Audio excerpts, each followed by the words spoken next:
بسم اللہ الرحمن الرحیم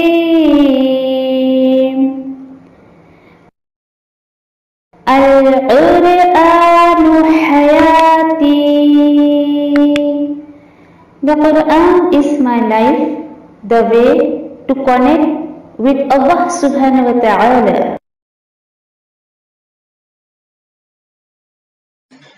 نحمده ونصلي على رسوله الكريم اما بعد فاعوذ بالله من الشيطان الرجيم بسم الله الرحمن الرحيم رب اشرح لي صدري ويسر لي امري واحلل عقدة من لساني يفقهوا قولي رب يسر ولا تعسر وتمم بالخير وبك نستعين يا فتاح رب زدني علما اللهم فقهنا في الدين آمين یا رب العالمین. چلیں انشاءاللہ نماز کے جو ہے وہ سیریز میں آج ہم دیکھیں گے کہ نماز کے شرائط کیا ہیں، اس کی کنڈیشن کیا ہے، کہ جو ہے یعنی کہ کیا چیز ہو اور کیا چیز نہ ہو تو نماز نہیں ہو سکتی ہے، کن کن چیزوں کی ضرورت پڑتی ہے نماز کے لیے. انشاءاللہ وہ کچھ ایک ٹاپک ہم لیں گے اور جو ہے مختصر لیں گے، بہت ڈیٹیل میں نہیں، کیونکہ بہت ڈیٹیل میں ہم جائیں گے تو ہم یہ جو ہے ایک ہفتے میں کورس نہیں کر سکتے ہیں، اس کو تقریباً مہینہ ڈیڑھ مہینہ لگ جاتا ہے. تو ان شارٹ بس اتنی سی ہے کہ بات آپ تک پہنچ جائے اور آپ کہ اگر ہم میں سے کوئی اس میں سے غلطیاں کچھ کرتا ہے تو اللہ سبحانہ تعالیٰ اس میں کریکشن کروا دے ہمارا. ٹھیک ہے، چلیں تو انشاءاللہ دیکھتے ہیں کہ نماز کے جو ہے شرائط کیا کیا ہے. تو نماز کی کنڈیشن، اس کے شرائط میں سب سے پہلی بات جو آتی ہے وہ آتی ہے وضو کی. ٹھیک ہے، ایک منٹ رکے ذرا. ٹھیک ہے انشاءاللہ. تو نماز کے کیا شرائط ہیں وہ انشاءاللہ ہم دیکھتے ہیں. سے تو یعنی کہ نماز کے جو ہے ویسے 9 شرائط ہیں. ایک یہ کہ نماز پڑھنے کے لیے انسان کا مسلمان ہونا ضروری ہے، عقل والا ہونا ضروری ہے، عاقل ہونا ضروری ہے. اس کو جو ہے یعنی کہ تمیز والا ہو، یعنی ایک دم چھوٹا بچہ نہ ہو، اس کے اوپر پھر نماز کی شرط لاگو نہیں ہوتی ہے. ٹھیک ہے، تو تمیز والا ہو اور جو اس کے اندر ناپاکیاں ہیں اس کو دور کرنا. ٹھیک ہے، اس کے بعد جو دیکھیے کہ کوئی بھی ایسی وضو ٹوٹ جانے والی چیزیں نہیں ہونی چاہیے. ٹھیک ہے، اور اس کے بعد جو ہے سطر کا ڈھانکنا، یہ بھی نماز کی شرط ہے. اور نماز کا جو وقت ہے وہ یعنی کہ جب آپ نماز پڑھ رہے ہو تو اس وقت نماز کا وقت ہونا ضروری ہے. پھر نمبر آپ لے سکتے ہو کہ نماز آپ جب ادا کر رہے ہو تو قبلہ رخ ہونا چاہیے.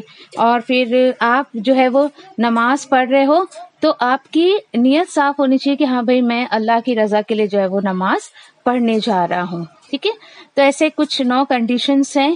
اگر یہ نہ ہو تو پھر انسان کی نماز جو ہے وہ صحیح طریقے سے نہیں ہو سکتی ہے.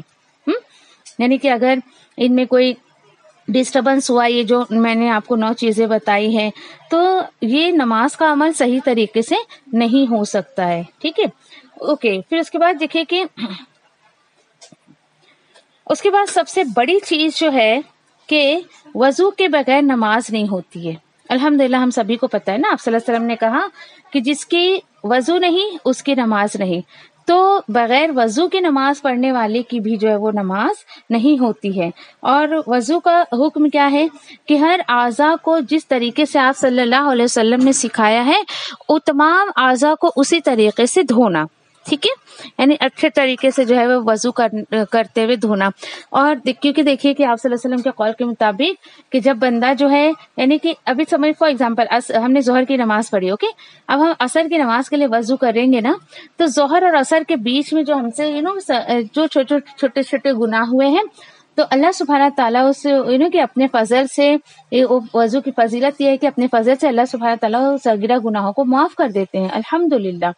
لیکن وضو بھی صحیح طریقے سے ہونا چاہیے. ایسا نہیں کہ ہم کہ بس پانی لیے اور پانی پھینکتے جا رہے ہیں اور ہمارا وضو بھی صحیح نہیں ہوا تو آپ کی نماز بھی صحیح نہیں ہوگی. وضو کرنے کے بعد دیکھیں کہ ایک الگ سی کیفیت انسان کے اندر آتی ہے، بڑا ریلیکسیشن اس کو فیل ہوتا ہے. تو ان تمام چیزوں کو انجوائے کریے، عبادت کو انجوائے کرتے ہوئے کریں، انشاءاللہ آپ کو کبھی وہ بوجھ نہیں لگے گا. پھر اس کے بعد دیکھیے کہ اور اس میں اور کیا کیا شرائط آتے ہیں. وضو کے بعد دیکھیے کہ نماز کا حسن کیا ہوتا ہے. نماز کا حسن کیا ہوتا ہے دیکھیے کہ خضوع اور خشوع. ٹھیک ہے، خشوع اور خضوع یہ کیا چیزیں ہو گئی ہیں کہ دیکھیے کہ جس طریقے سے دیکھیے کہ ایک جب انسان کی نا کبھی بیماری ہوتی، کبھی اس کو کچھ تکلیف ہوتی ہے، تو کیسے یعنی کہ اس کے بدن میں کیسے کیسے چینجز آتے ہیں نا. اگر بہت زیادہ کوئی انسان بہت دن سے بیمار ہے تو بہت اگر ہیلدی ہے تو اس کی ہیلتھ خراب ہو جاتی ہے. یعنی میں یہ کہنا چاہتی ہوں کہ چینجز اس کے بدن میں آتے ہیں. اسی طریقے سے دیکھیں کہ ایمان والے کے دل میں نا جب ایمان داخل ہوتا ہے نا تو اس کا اندر چینج ہوتا ہے. یعنی کہ جب آپ کی نماز ایک دم بہترین ہوگی تو آپ ظاہری آپ کے اندر بدلاؤ نہیں آئے گا، بلکہ اندر سے آپ اپنے آپ کو بدلنے کی کوشش کرو گے. تو یہ جو ہے ایک وضو کا اور ایک نماز کا ایک یہ دیکھیں کہ یہ حسن ہے. نماز کا حسن یہ ہے آپ صلی اللہ علیہ وسلم کے دیکھیں کہ قول کے مطابق کہ یہ جو ہے یعنی کہ انسان کے جسم میں ایک خون کا لوتھڑا ہے جس کو دل کہا جاتا ہے نا، جس کو دل کہا جاتا ہے. اور اگر وہ چیز کسی کی صحیح رہی، جس کا دل اچھا رہا، تو اس کے اعمال بھی اچھے ہوتے ہیں، وہ بندہ بھی جو ہے وہ اچھا ہوتا ہے. اس طریقے سے انسان کو جب انسان کا دل بدلتا ہے اللہ کے لیے، جب وہ کھڑا ہوتا ہے، نماز کا حسن اس کے اندر آتا ہے، خضوع اور خشوع، تو الحمدللہ اس کا دل بدلتا ہے الحمدللہ. اور اس کے بعد دیکھیں پھر ایسا نہیں ہوتا ہے، اور اس میں ایسا نہیں ہوتا ہے کہ بس وہ خود ہی جھک رہا ہے، نہیں. اس کے بعد جب اس کے اندر خضوع اور خشوع آتا ہے تو اس کا دل اور جوارح سب کچھ جو ہے وہ جھکتے ہیں، خاموشی سے جھکتے ہیں. پھر بندہ اپنے آپ کو اللہ کے لیے سرنڈر کر دیتا ہے، اپنے آپ کو سبمٹ کر دیتا ہے. یعنی وہ فیل کرتا ہے کہ ہاں یہ عبادت میں اپنے رب کے لیے کر رہا ہوں، ہاں واقعی میں اپنے رب کے آگے جھک رہا ہوں. دیکھیں ان تمام چیزوں کا احساس آپ کو ہونا چاہیے. ان تمام چیزوں کو محسوس کرتے ہوئے جو ہے وہ عبادت کرنے کی کوشش کرے. ٹھیک ہے. پھر اس کے بعد جو دیکھیے کہ جب وہ سجدے میں جاتا ہے تو بالکل عاجز والا بن جاتا ہے، اور بالکل ایسا نہیں ہے کہ ایک بندہ اس کے نماز میں خضوع اور خشوع ہو اور لوگوں کے آگے اگڑتا پھرے. جی نہیں، ایسا کبھی نہیں ہو سکتا، کبھی بھی نہیں. جب اپنے ماتھے کو ٹیکتا ہے تو بہت یعنی کہ اللہ تعالیٰ اس کو بہت ساری عزت دیتے ہیں لوگوں کے درمیان. تو جو اللہ کے سامنے خضوع اور خشوع سے جھک جاتا ہے تو الحمدللہ کہ اللہ سبحانہ تعالیٰ بھی اس کو کسی کے آگے جھکنے نہیں دیتے الحمدللہ. تو ہم جو ہے وہ اپنی نماز میں حسن کیسے پیدا کریں؟ خضوع اور خشوع کے ساتھ کوشش کریں اس طریقے سے. اور یہ کیا ہے کہ جسم کے ساتھ ساتھ آپ کی روح، آپ کا دل، آپ کی پوری سوچ سب عاجزی کے ساتھ اللہ کے آگے جھکے. آپ رکوع میں ہیں تو آپ کا جسم کے ساتھ ساتھ آپ کا دل بھی جھکنا چاہیے، آپ کے اندر عاجزی آنی چاہیے، کیونکہ رکوع اور سجدہ دیکھیے کہ عاجزی کی نشانی ہے.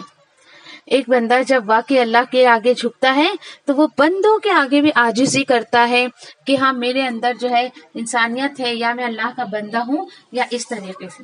ٹھیک ہے. اگلا پوائنٹ انشاءاللہ ہم دیکھتے ہیں اس میں کہ اطمینان سے نماز پڑھنا. اطمینان سے نماز پڑھنا کہ آپ صلی اللہ علیہ وسلم کہ ایک قول کے مطابق کہ ایک شخص مسجد میں آیا، پھر اس نے نماز جیسی تیسی پڑھی اس نے پڑھی، اور اس کے بعد پھر وہ چلا گیا. آپ صلی اللہ علیہ وسلم نے اس کو کہا کہ نہیں بھائی تم پھر سے جاؤ اور پھر سے نماز ادا کرو ایسے. تو یعنی کہ آپ صلی اللہ علیہ وسلم نے اس کو 2 سے 3 مرتبہ ایسے کہا، اور کہا کہ اس نے صحیح سے نماز ادا نہیں کی. کیسے صحیح سے نماز ادا نہیں کی؟ کیونکہ دیکھیں جو صحیح سے یعنی کہ آپ صلی اللہ علیہ وسلم نے کہا کہ کچھ لوگ نماز کے چور ہوتے ہیں. نماز کا چور کون ہوتا ہے؟ صحابہ نے پوچھا. تو نماز کا چور وہ ہوتا ہے جو اپنے رکوع اور سجود کو صحیح طریقے سے ادا نہ کرے. نہ وہ صحیح سے رکوع کر رہا ہے، نہ وہ صحیح سے سجدہ کر رہا ہے. اللہ کی پناہ کہ کچھ لوگوں کو دیکھا ہے میں نے کہ دیکھا کیا ہے، بالکل کے ساتھ کی بات ہے کہ یہاں میری سورۃ الفاتحہ پوری نہیں ہوئی پڑھ کے میں نماز سے کھڑی ہوں اور اگلی بندی کی 3 رکعت نماز پوری ہو گئی ہے نا. کتنی حیرت کی بات. دیکھیں کچھ لوگ ایسے بھی ہوتے ہیں، ایسے لوگ ہوتے ہیں نماز کے چور، جو جنہیں پتہ ہی نہیں کہ انہوں نے سجدہ کیا نہیں کیا، انہوں نے رکوع کیا یا نہیں کیا. اپنے آپ کو بس یہ سمجھتے ہیں کہ بس ہم ایک ایکسرسائز کر رہے ہیں اور بس ایکسرسائز کرو اور جاؤ. جی نہیں، ایسا نہیں ہونا چاہیے، بلکہ اطمینان سے نماز پڑھنا چاہیے. اتنے اطمینان سے کہ آپ اگر رکوع میں جا رہی ہیں تو آپ کو احساس ہونا چاہیے، یہ آپ کی ریڑھ کی ہڈیوں کو فیل ہونا چاہیے کہ بھائی میں رکوع کی کنڈیشن میں ہوں. آپ سجدے میں جائیں تو فیل ہونا چاہیے کہ میں سجدے میں ہوں. ایک ایک ارکان کو فیل کرتے ہوئے پڑھیں، اور اطمینان اسی طریقے سے آتا ہے.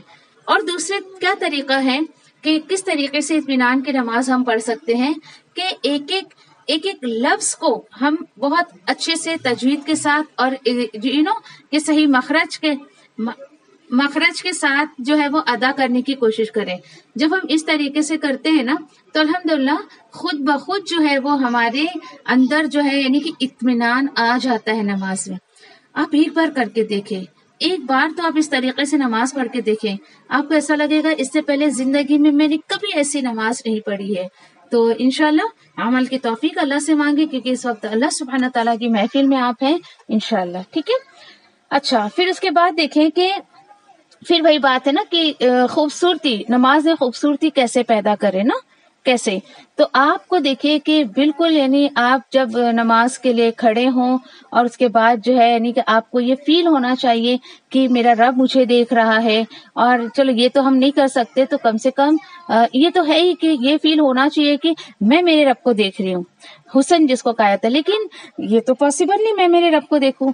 تو بندہ کم سے کم اتنا تو خیال کرے کہ یہ میرا رب مجھے دیکھ رہا ہے. الحمدللہ یہ تو ہم خیال کر ہی سکتے ہیں نا. تو کبھی بھی یعنی کہ یہ سوچ کر کہ میں جو کچھ بھی پڑھ رہی ہوں اور جو کچھ بھی میں کہ ارکان کر رہی ہوں، ادا کر رہی ہوں، سب میری رب کی بارگاہ میں جو ہے وہ کہ ریکارڈ ہو رہے ہیں، سب اس کو پتا ہے، سب اس نے جو وہ دیکھ رہا ہے مجھے. یعنی اس طریقے کی فیلنگ آپ کو رہنی چاہیے. ٹھیک ہے. تو انشاءاللہ اس پر بھی اللہ سے دعا کریں کہ اللہ میری نماز میں جو ہے وہ خوبصورتی پیدا کر دے. اب آپ دیکھیں کہ یعنی کہ کیسے پاسبل ہے کہ ایک بندہ 5 وقت جو ہے وہ وضو کر کے، ویسے تو وضو بہت مرتبہ ہو جاتی ہے الحمدللہ، میری تو ہوتی ہے بہت ٹائم، ایسا نہیں کہ میں صرف نماز کے وقت ہی وضو کرتی ہوں، ایسے بہت سارے اوقات ہوتے ہیں الحمدللہ کہ جب بھی واش روم گئی تو وضو کر کے ہی نکلتے اللہ کے حکم سے نا. اچھا، تو آپ دیکھیں کہ الحمدللہ ناؤ ڈے ہم کو کوئی پانی کی پریشانی نہیں ہے، کچھ نہیں ہے. ایسے نارملی ہم کتنے پانی بہا دیتے، تو کیوں نہ اس کو اچھے کام میں بھی استعمال کریں. اور اس کے بعد پھر کسی سے ملاقات، ہم جب 5 وقت کسی سے ملاقات کرتے ہیں تو اس کی کتنی محبت ہمارے دل میں آ جانی چاہیے نا. تو الحمدللہ آپ دیکھیں کہ اللہ سبحانہ تعالیٰ کو اپنا بیسٹ فرینڈ بنائے اور اپنی نماز میں خوبصورتی پیدا کرے تاکہ اللہ سبحانہ تعالیٰ بھی ہمیں اپنا اچھا دوست بنا لے. ٹھیک ہے. اس کے بعد دیکھیے کہ اگلی چیز جو ہمیں نماز میں جو ہے دھیان رکھنی ہے یا کیا شرط ہے اس کی، کہ دل کا حاضر رہنا. یس، اٹس اے کہ ڈیفیکلٹ بٹ ناٹ امپاسبل، کہ تھوڑا سا ہے مشکل، لیکن آپ کوشش کریں گے تو انشاءاللہ یقین کریں کہ آپ بالکل فزیکلی اینڈ مینٹلی بھی آپ رہیں گے، پریزنٹ رہیں گے نماز میں. ٹھیک ہے. تو کوشش کریں کہ جب بھی آپ نماز کے لیے کھڑی ہوں تو پھر اس کے بعد جو ہے آپ کا کہ ابو ہریرہ رضی اللہ تعالیٰ عنہ سے مروی ہے نا یہ حدیث جو ہم دیکھ رہے ہیں ہمارے سامنے، صحیح حدیث ہے یہ. اوکے. تو اس میں یعنی کہ انسان جب کہ نماز کا عمل کرے تو اس اللہ سے قبولیت کی امید رکھے وہ، اور اسے چاہیے کہ اس کا دل بھی حاضر رہے اور اس کا دل غافل نہ رہے. کیوں؟ کیونکہ اللہ سبحانہ تعالیٰ جو ہے وہ غافل دل کی عبادت قبول نہیں کرتے ہیں. اب دیکھیں کہ آج کل کیوں جو ہے عبادتیں مسلمان کی قبول نہیں ہو رہی، کیا وجہ ہے؟ اس کی سب سے بڑی وجہ یہ ہے کہ وہ کہ مینٹلی یا پھر دل سے اللہ کی عبادت میں جو ہے وہ حاضر نہیں ہوتا ہے. ذرا ہم نماز میں کھڑے ہوئے تو اللہ کی پناہ، میں نے کافی لوگوں کے منہ سے سنا ہے ایسا نا کہ جو چیز کبھی یاد نہیں آتی وہ نماز میں یاد آ جاتی ہے نا. ہوتا ہے اکثر کوئی چیز بھولے بسرے رہے اور یہ ہوتا ہے ایسا نا کہ یہ کہ آپ جب دیکھیں آپ کہ جب اللہ سبحانہ تعالیٰ کی طرف ہم پوری توجہ نہیں دے رہے ہیں تو پھر اللہ سبحانہ تعالیٰ ہماری طرف توجہ کیسے دیں گے؟ سوچیں آپ ذرا. آپ کسی کے سامنے بیٹھی ہیں اور آپ بات کر رہی ہیں اور اپنی گردن کو رائٹ سائڈ یا لیفٹ سائڈ میں آپ گھما کے بیٹھی ہیں تو سامنے والے کو کیا لگے گا؟ بھائی یہ بات تو مجھ سے کر رہی ہے لیکن اس کا جو ہے وہ کہ انٹینشن یا پھر اس کا اٹریکشن میری طرف نہیں ہے، تو سامنے والا بندہ بھی آپ کو کوئی ریسپانس نہیں دے گا، ہے نا. تو دل کا حاضر ہونا، اپنے آپ کو مینٹلی اور فزیکلی بھی نماز میں پریزنٹ رکھیں. ایک بات یاد آ رہی ہے مجھے کسی کی، میں شیئر کرتی ہوں کہ کیسے کیسے لوگوں کا حال ہوتا ہے نا کہ جماعت سے نماز ہو رہی تھی تو اب کیا ہوا کہ اختلاف ہو گیا کہ امام صاحب نے 3 رکعت نماز پڑھائی یا 4 رکعت نماز پڑھائی، تو بھائی اب سجدہ سہو کرنا پڑے گا ایسا. تو اسی کی جماعت میں ایک بندہ کھڑے ہو کر کہنے لگا نہیں امام صاحب نے 3 رکعت نماز پڑھائی. بولے کیسے آپ شیور ہو، آپ نے کیسے اس بات کو اتنے گارنٹی سے کہا؟ اس نے کہا کہ دیکھیے جب میں پہلی رکعت کرتا ہوں تو میں میری 4 دکانیں ہیں، میں پہلی دکان کا حساب کرتا ہوں، پھر دوسری دکان کا، تیسری رکعت میں تیسری دکان کا، اور اب دیکھیں تو چوتھی دکان کا تو حساب ہوا ہی نہیں میرا. اور ابھی تک تو اسی لیے نا امام صاحب نے جو ہے وہ 3 ہی رکعت نماز پڑھائی، 4 نہیں پڑھائی. سوچے آپ ذرا، کہنے کو تو آپ سوچے کہ just it's not a joke, but دیکھیں آپ کی لوگوں کا حال دیکھیں آپ کہ ہے وہ اللہ کی بارگاہ میں، اللہ کے گھر میں کھڑا ہے، اس میں بھی اپنے کاروبار کی فکر میں لگا ہوا ہے. وہ سمجھ آپ، یعنی کہ اس طریقے سے لوگ اللہ سبحانہ تعالیٰ کے ساتھ معاملہ کرتے ہیں اور پھر اللہ سے جو ہے وہ شکایت کرتے ہیں. اللہ میں تو نماز ہی پڑھتی ہوں، میں تو ایسا بھی کرتی ہوں، میں اتنے ذکر اذکار کرتی ہوں. ٹھیک ہے آپ کرتے ہیں، لیکن اس میں آپ کا دل کتنا حاضر تھا؟ جو نماز آپ بالکل دل سے پڑھیں گے نا، بالکل بے خبر ہو جائے کریں. پھر کچھ لوگوں کا مسئلہ آپ نے سنا ہوگا کہ ڈسٹرب مت کرو، شور مت کرو، میں نماز پڑھ رہی ہوں. یقین کریں مجھے تو کوئی فرق ہی نہیں پڑتا ہے. میرا الحمدللہ ایک سنگل ہی روم ہے، میرا بچے ہیں، شور کرتے کھیلتے ہیں، وہیں کھیل رہے ہیں، وہیں پہ سب ان کا مستی چل رہا ہے، سب کچھ چل رہا ہے، مجھے کوئی ڈسٹربنس نہیں ہوتا ہے. مطلب میری توجہ ان کی طرف ہے ہی نہیں، دیٹس وائی مجھے کبھی ان کو بولنا نہیں پڑتا ہے کہ خاموش رہو میں نماز پڑھنے جا رہی ہوں. تو اپنے آپ کو اس طریقے سے بے نیاز کرے لوگوں سے، اور اللہ سبحانہ تعالیٰ کی بارگاہ میں آئے تو بالکل خالص اس کے لیے ہو کر آئے انشاءاللہ. ٹھیک ہے. پھر اچھا کیوں ہم کریں یہ؟ ہم چاہتے ہیں نا کہ اللہ سبحانہ تعالیٰ متوجہ ہو ہماری طرف، تو ہماری نماز کو باقاعدہ پورے خضوع اور خشوع سے ہم کو ادا کرنا پڑے گا. ٹھیک ہے. پھر اس کے بعد دیکھیں کہ ایک تو الحمدللہ ہم نے دیکھا کہ نماز کا حسن جو ہے خضوع اور خشوع ہے نا، اور اس کے جو ہے وہ سب سے بڑی رکاوٹ کیا ہوتی ہے، واٹس دی ریزن کہ آج لوگ جو ہے بہت خالص دل سے، بہت کہ اتنا انٹینشن سے کیوں نماز ادا نہیں کر پاتے ہیں. تو اس کی سب سے بڑی رکاوٹ جو ہے وہ شیطان ہوتا ہے. ٹھیک ہے. تو شیطان جو ہے وہ کبھی بھی آپ کو نہیں چاہے گا کہ آپ جو ہے وہ اللہ کی عبادت ایک دم خالص دل سے کریں. تو دیکھیں کہ جب ہم شروع میں اعوذ باللہ من الشیطان الرجیم ہم نے بول دیا ہے تو پھر اس میں اتنا پریشان ہونے کی کیا ضرورت ہے؟ یعنی آپ نے اس طریقے سے کہا ہی نہیں کہ شیطان آپ کے پاس سے ہٹ جائے. تو جب آپ اس کو پڑھیں تو بالکل اس طریقے سے پڑھیں کہ واقعی شیطان آپ کے پاس سے چلے جائیں. اور جب آپ تعوذ پڑھیں تو فیل کریں کہ اب میں اللہ کی پروٹیکشن میں آ گئی ہوں، اب مجھے جو ہے وہ اللہ نے اپنی حفاظت میں لے لیا ہے، اب میرا دھیان کہیں پر بھی نہیں جائے گا. تو کوشش کریں اپنے آپ کو کمپلیٹلی اعوذ باللہ من الشیطان الرجیم یہ آپ کا صرف زبان سے نہیں ہونا چاہیے بلکہ آپ کا دل سے بھی ہونا چاہیے. یہ جو بات نکلتی ہے آپ کے دل سے بھی نکلے کہ ہاں واقعی میں اللہ کی پروٹیکشن میں چلی گئی ہوں شیطان مردود سے.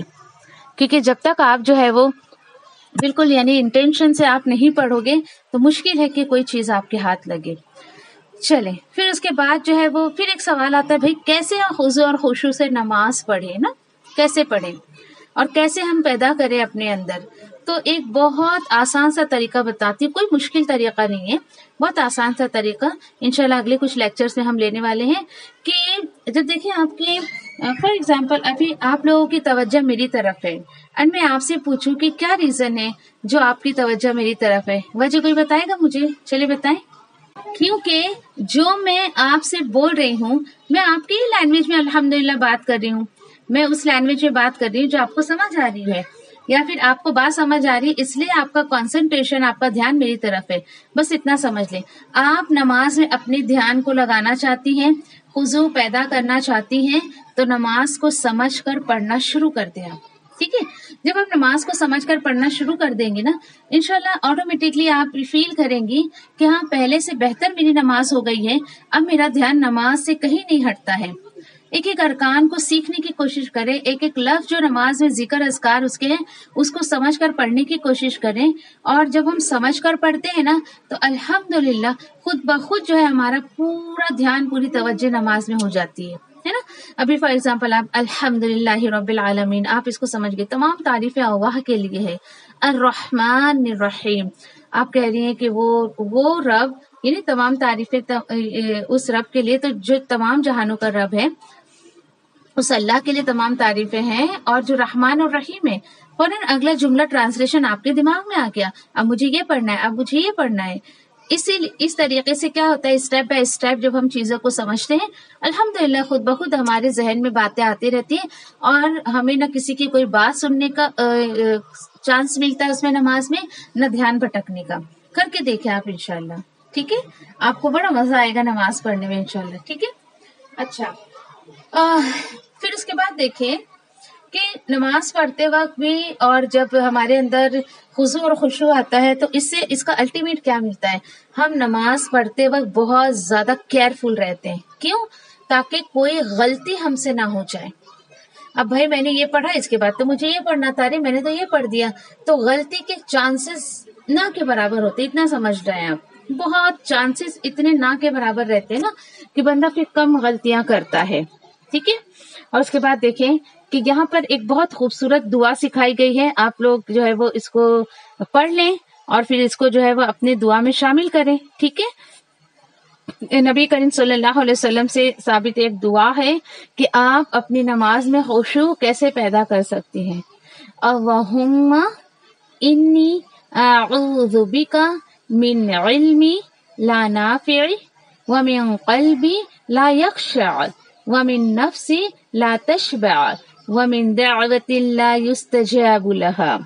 واقعی بہت خوبصورت دعا ہے کہ اے اللہ میں تیری پناہ میں آتی ہوں یا میں تجھ سے پناہ مانگتی ہوں ایسے علم سے جو نفع نہ دے، ایسے دل سے جس میں تیرا ڈر نہ ہو، ایسی جان سے کہ جو اس میں شک و شبہ ہو، یا پھر ایسی دعا سے میں تیری پناہ مانگتی ہوں کہ جو قبول ہی نہ ہو. سوچے اتنے خوبصورت طریقے سے اللہ کے رسول نے ہمیں یہاں سکھایا ہے. تو کوشش کریں، اگر آپ کو یہ عربی میں یاد نہ ہو تو آپ اردو میں بھی اس کو مانگ سکتی ہیں. بڑی آسان ہے اردو میں بھی. اللہ ایسا علم نہیں دینا کہ جو فائدے مند نہ ہو، اللہ ایسا دل نہیں دینا کہ جس میں تیری خشیت نہ ہو. ایسے دل سے بچا، ایسے علم سے بچا، ایسے نفس سے بچا، اور ایسی دعا سے مجھے بچا کہ جس کا قبول ہی نہیں ہونا ہے. تو سوچے بالکل یعنی کہ اس کا اپوزٹ پھر الٹیمیٹ الحمدللہ اللہ سبحانہ تعالیٰ ہمیں نفع بخش علم دے دیں گے. ایسا دل اللہ تعالیٰ عطا کرے گا کہ جس میں اللہ کی خشیت ہو. ٹھیک ہے. پھر ایسی دعائیں انشاءاللہ ہمیں مانگنے کی توفیق دے گا اللہ سبحانہ تعالیٰ جو قابل قبول ہو. دعاؤں کا بھی بڑا مسئلہ ہوتا ہے. دیکھیں اس طریقے سے انشاءاللہ انہی دنوں میں میری کوشش ہے کہ ایک سیکشن ہم لوگ جو ہے وہ دعاؤں پہ رکھیں گے. کچھ لوگوں کی ڈیمانڈ تھی کہ آپ دعا پہ ایک کوئی درس دیں، تو انشاءاللہ اسٹڈی چل رہی ہے میری اللہ کے حکم سے. یہ ہونے کے بعد انشاءاللہ ہم اس کو لیں گے انشاءاللہ. ٹھیک ہے. تو دیکھیے کہ اللہ کا شکر ہے کہ الحمدللہ نماز کے شرائط میں سے کچھ باتیں تھیں جن میں سے کچھ چیزیں آپ کو میں بھی پتا بھی ہیں اور کچھ چیزیں شاید نہیں بھی پتا ہوں گی. تو کوشش کریں ان تمام چیزوں کو اپنانے کے لیے، اس کو عمل میں لانے کی انشاءاللہ. ٹھیک ہے. جزاکم اللہ خیر. وآخر دعوانا الحمدللہ رب العالمین. سبحان اللہ وبحمدہ، سبحانک اللہم وبحمدک، نشہد ان لا الہ الا انت، نستغفرک ونتوب الیک. ربنا تقبل منا انک انت السمیع العلیم وتب علینا انک انت التواب الرحیم. آمین یا رب العالمین.